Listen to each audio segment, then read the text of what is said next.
नस्लों का जो करे बंटवारा रहबर वो ढोंगी है।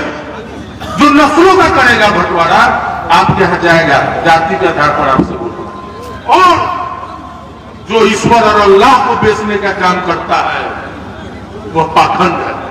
कोई नहीं कहता है कि आप पांचों वक्त नमाज और मस्जिद में ही बैठे रहो, खाली इबादत करने से भोजन नहीं मिलेगा। मत सोचे कि कौन नेता से हमारा बनाव नहीं है, विचारधारा पर चले।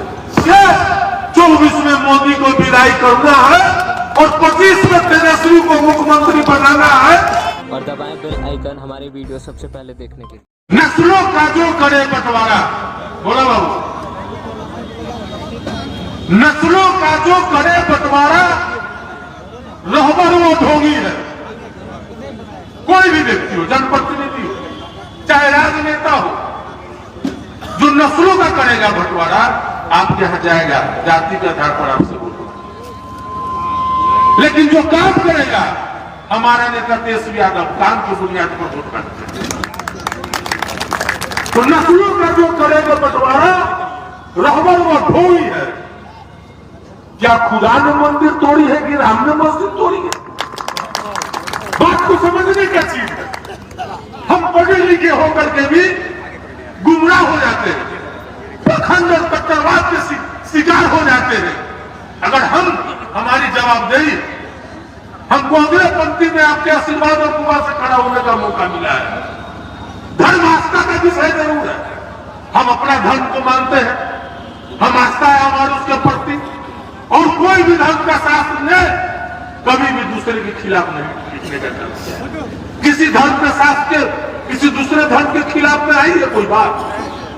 और जितने भी महापुरुष इस दुनिया में अवतरित हुए हैं, चाहे मोहम्मद साहब हो, चाहे श्री राम जी हो, किसी अवतार पुरुष ने कभी एक दूसरे के खिलाफ कोई बात बोलने का काम किया है?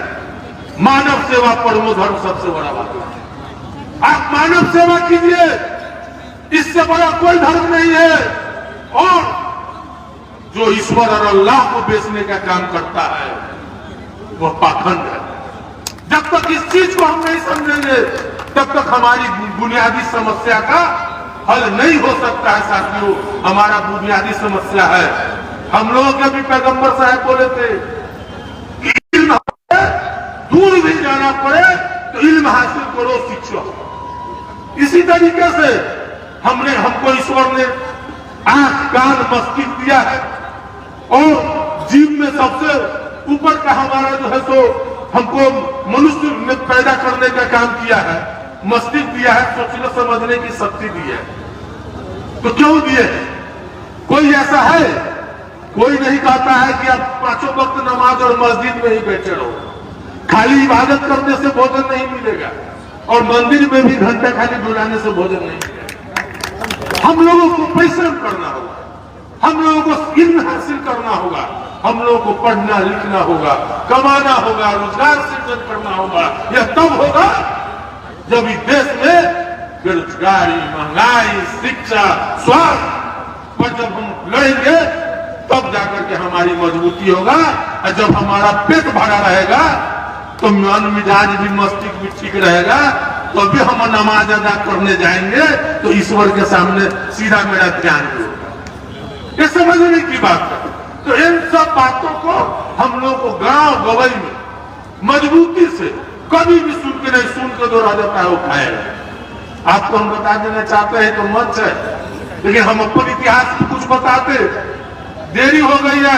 भोला बाबू को बहुत मेरा कुछ इतिहास मालूम है, हम कहां से आते हैं और कितने कम संख्या वाले थे और कैसे आ गए हैं।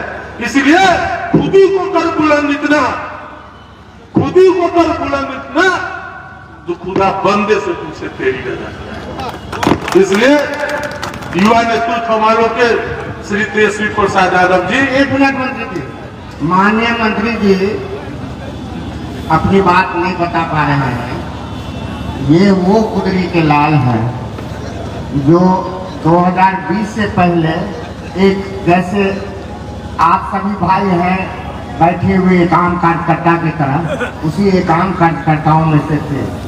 ये लालू प्रसाद जी का, आदरणीय तेजस्वी प्रसाद जी का तिरछी निगाहें हैं जो इन पर नजर गई और उनको लगा कि इसमें पोटेंशियल है और इनको टिकट मिला और अल्लाह ताला का कृपा हुआ जो ये जीत गए और आज ये मंत्री हैं।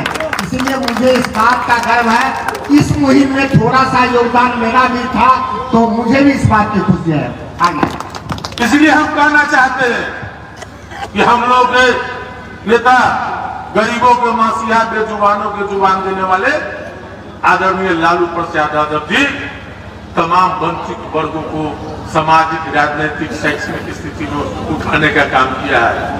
और हम लोग के युवा तुर्क नेता आदरणीय उप मुख्यमंत्री श्री तेजस्वी प्रसाद यादव जी का जो निर्णय होता है वो दूरगामी निर्णय होता है। आप कभी यह मत सोचे कि कौन नेता से हमारा बनाव नहीं है, विचारधारा पर चले।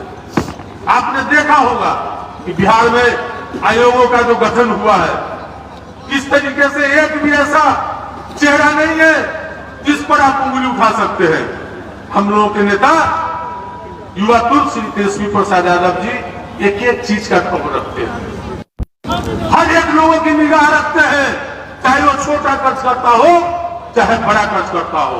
आप कभी यह मत सोचेंगे कि हम ईमानदारी से काम कर रहे हैं तो हमको इनाम मिलेगा कि नहीं मिलेगा। ईमानदारी और लगन से संघर्ष करके 24 में मोदी को विदाई करना है और 25 में तेजस्वी को मुख्यमंत्री बनाना है और पंचायत से लेकर के दिल्ली तक राष्ट्रीय जनता दल को पूरी लोहिया के विचारों को मजबूत करना है, अम्बेडकर के विचारों को मजबूत करना है और अम्बेडकर को संविधान को बताना है।